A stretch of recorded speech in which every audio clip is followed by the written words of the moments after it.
My baby told me with a sigh, saying words that came across as a doubt. Tahun 1892, di sebuah laboratorium di Rusia, Reza sebagai Dmitri Ivanovsky berdiri di depan meja dengan tanaman tembakau yang tampak sakit. Di sebelahnya terdapat mikroskop dan botol-botol kultur. Pada akhir abad ke-19, para ilmuwan mulai menemukan dunia yang lebih kecil daripada bakteri. Tahun 1862, Dmitri Ivanovsky, ilmuwan Rusia, mempelajari banyak penyakit mosaik yang menyerang tanaman tembakau. Penemuan ini menjadi langkah pertama dalam sejarah panjang penemuan virus. Serius berbicara kepada diri sendiri. Daun-daun ini penuh bercak. Pasti ada sesuatu yang terlihat. Tetapi apa? Reza menyaring cairan dari tanaman tembakau yang menginfeksi melalui penyaring yang biasanya digunakan untuk menghilangkan bakteri. Kali-kali penyakit ini masih menular ke tanaman. Ini aneh. Apa yang lebih dari bakteri? Dimitri menemukan bahwa agen penyebab penyakit ini lebih kecil dari bakteri dan tidak tertangkap oleh cacing.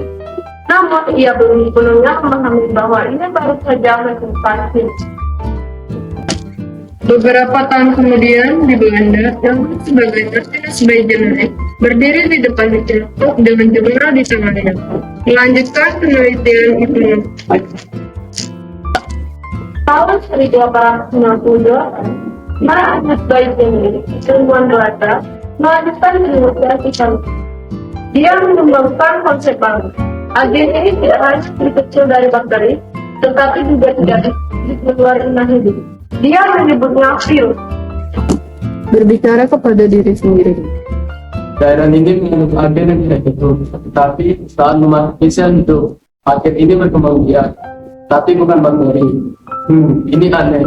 Aku akan menyebutnya virus filtrati, virus yang bisa melewati tarikan. Ilham menulis kata virus dalam jurnalnya dengan rasa bangga. Beijerinck adalah orang pertama yang memperkenalkan istilah virus dalam dunia sains. Menyadari bahwa agen ini hanya bisa berkembang biak di dalam organisme ini. Tahun 1935, di Amerika Serikat, Eliza sebagai Dr. Wendell Stanley berada di laboratorium memegang tabung yang berisi virus yang berhasil dikristalkan. Pada tahun 1935, Dr. Wendell Stanley membuat penemuan penting. Ia berhasil mengkristalkan virus mosaik tembakau, menunjukkan bahwa virus dapat dipelajari seperti bahan kimia lainnya. Sambil mengangkat tabung kristal, Wow, luar biasa. Virus ini bisa dikristalkan seperti bahan kimia biasa. Ini menegaskan bahwa ada entitas yang aneh di antara benda hidup dan mati. penemuan ini membuktikan bahwa virus memiliki sifat unik, berbeda dari bakteri dan makhluk hidup lainnya. Penelitian Stanley memberikan bukti fisik pertama tentang virus. Tahun 1950-an, di Inggris, Diandra sebagai Dr. Rosalind Franklin bekerja di laboratoriumnya dengan alat difraksi sinar X, meneliti gambar struktur virus. Pada tahun 1950-an, Dr. Rosalind Franklin, ilmuwan Inggris yang terkenal dengan penelitian DNA-nya, menggunakan teknik difraksi sinar X untuk meneliti struktur virusnya. Melihat hasil difraksi sinar X, gambar ini menunjukkan bahwa virus ini tersusun dari heliks yang sangat teratur, mirip seperti DNA. Kita bisa memahami melalui strukturnya. Dr. Franklin membantu mengungkap struktur virus dengan lebih jelas, memberikan wawasan penting dalam ilmu virologi. Para ilmuwan berkumpul di panggung. Reza sebagai Dmitri Ivanovsky, Ilham sebagai Martinus Beijerinck, Eliza sebagai Dr. Wendell Stanley, dan Diandra sebagai Dr. Rosalind Franklin. Mereka memegang hasil penelitian mereka dan saling memandang dengan bangga.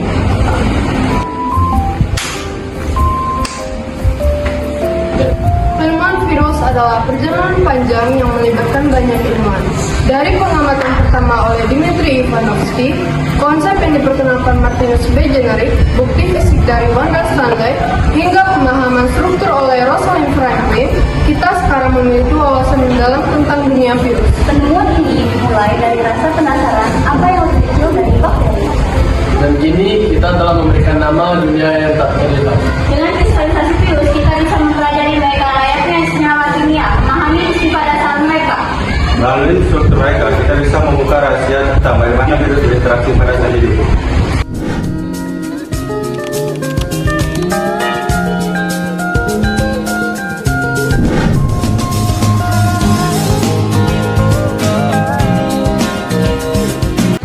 Hai, saya Riki Saputra, berperan sebagai bakteriofag.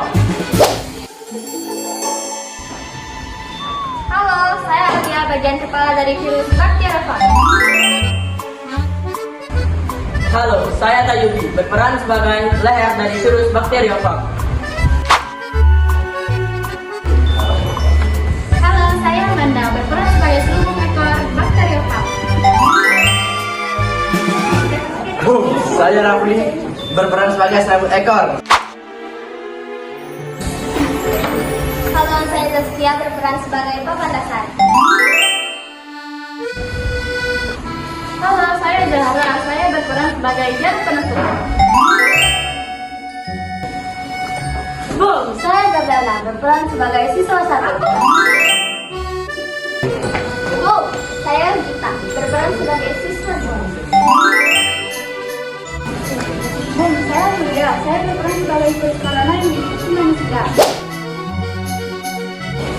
Boom, saya Kaira, berperan sebagai spike protein.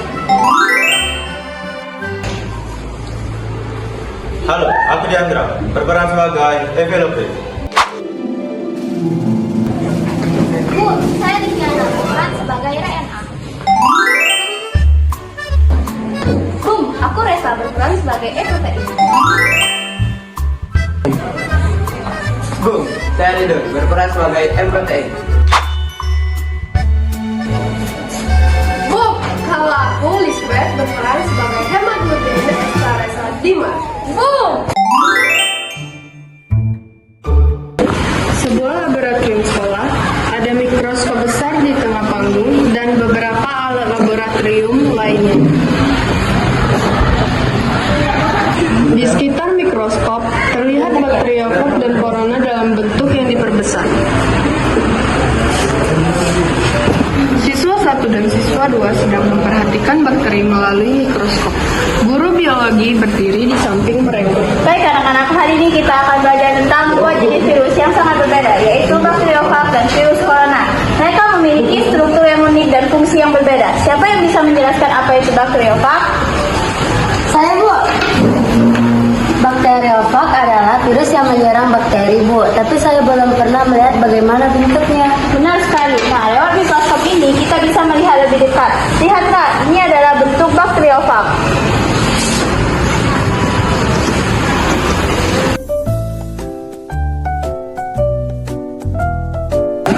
Lampu sorot mengarah ke bagian panggung yang menunjukkan bakteriofag. Diperankan oleh seorang siswa menggunakan kostum yang menyerupai struktur bakteriofag. Aku adalah bakteriofag. Tubuhku seperti robot, bukan? Aku memiliki kepala yang berisi materi genetik DNA. Setelah itu, aku memiliki ekor panjang dan serat yang membantu menempel pada bakteri. Setelah itu, aku menyuntikkan DNA ke dalam bakteri dan mengambil ahli. Tiba-tiba muncul satu persatu bagian-bagian dari bakteriofag ini. Halo, saya bagian kepala dari virus bakteriofag. Kepala ini berfungsi seperti pelindung bagi materi genetik DNA virus ketika berada di luar sel inangnya, dan juga sangat berperan penting untuk menyuntikkan DNA ke dalam bakteri, sehingga virus dapat menginfeksi dan memulai replikasi. Kepala virus adalah inti dari serangan yang memungkinkan untuk menyebar dan mengambil alih sel inangnya. Halo, saya adalah leher dari virus bakteriofag. Saya berfungsi untuk menjaga kepala dan ekor dari virus bakteriofag. Oh iya, saya juga berfungsi sebagai keluarnya saluran nukleat menuju ekor dari virus bakteriofa. Halo, saya berperan sebagai selubung ekor atau parasite, istilah yang bisa digunakan dalam beberapa konteks bergantung dalam bidangnya. Dalam biologi khususnya zoologi, selubung ekor sering merujuk pada lapisan atau struktur pelindung di ekor hewan, misalnya pada spesies invertebrata dan serangga. Selubung ekor memiliki beberapa fungsi seperti pelindung organ reproduksi dan bagian penting lainnya di ekor hewan. Aku adalah serabut ekor. Aku adalah tombaknya. Ketika aku berhasil menempel, bakteriofag bisa menyuntikkan materi genetik ke dalam tubuhmu. Serabut ekor menempel pada permukaan bakteri. Aku adalah papan dasar atau base plate pada bakteriofag, bagian dari ekor yang berfungsi sebagai struktur penghubung dengan bakteri inang. Ia berperan dalam proses pengikatan fagi ke dinding sel bakteri dan membantu injeksi materi genetik ke dalam sel. Halo, saya jalan penusuk pada bakteriofag atau bisa disebut taistek atau taitipan. Bagian ini berfungsi sebagai alat untuk menembus dinding sel, memungkinkan bakteriofag untuk menyuntikkan materi genetiknya DNA atau RNA ke dalam sel inangnya. Mekanisme ini adalah langkah awal infeksi bakteriofag terhadap bakteri. Wow, jadi kamu seperti alien kecil yang menyerang bakteri. Ya, benar sekali. Aku khusus menyerang bakteri. Setelah DNA aku masuk, aku menggunakan tubuh bakteri lain untuk membuat lebih banyak dari diriku. Akhirnya, bakteri itu hancur dan bakteriofag baru keluar untuk mencari bakteri lain. Itu benar, Fagi menggunakan bakteri untuk sebagai inang untuk berkembang biak. Sekarang mari kita lihat virus yang sangat berbeda, yaitu virus yang menyerang manusia. Lampu sorot pindah ke sudut lain di mana virus corona diperankan oleh seorang siswa dengan kostum berbentuk bola dengan spek protein di seluruh permukaannya. Halo, aku adalah virus corona. Ya, spek protein ini. Aku memiliki spek protein di dalam tubuhku. Spek protein ini membantuku untuk menempel pada sel manusia. Setelah itu, aku akan memasukkan RNA ke dalam sel manusia. Aku adalah E-protein, salah satu protein struktural yang terdapat pada virus, terutama virus corona. E-protein berperan dalam pembentukan dan stabilitas struktur virus, serta dalam proses perakitan virus di dalam sel inang. Selain itu, aku juga berperan dalam mekanisme pelepasan virus dari sel yang terinfeksi, sehingga sangat penting dalam siklus hidup virus. Meskipun jumlahku relatif sedikit dibandingkan oleh protein lain, aku memiliki fungsi yang krusial dalam infeksi virus. Aku adalah M-protein, salah satu protein utama pada virus, terutama virus corona. Aku berfungsi sebagai pembentuk struktur membran virus dan berperan penting dalam proses perakitan partikel virus.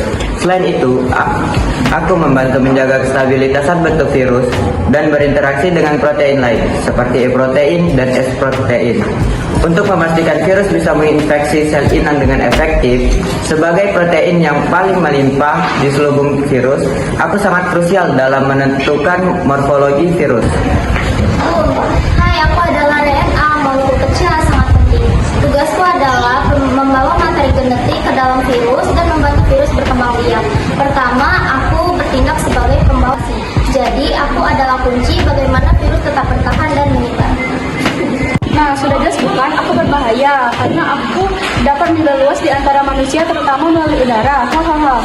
Tapi kenapa di tubuhmu ada kaku seperti itu? Spek protein ini membantuku untuk masuk ke dalam sel manusia. Itu adalah kunci pintu untuk masuk ke dalam sel manusia, sehingga aku dapat masuk dan memperbanyak diriku di dalam. Hei Corona, kamu memang berbahaya untuk manusia, tapi aku lebih suka menginfeksi bakteri. Mereka adalah makananku. Tentu target kita berbeda, tapi yang jelas aku dan kamu sama-sama bergantung pada inang untuk berkembang biak.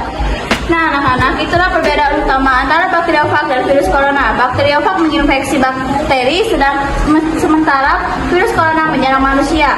Meskipun cara bekerja mereka berbeda, tetapi mereka berdua tetap tidak bisa hidup tanpa inang.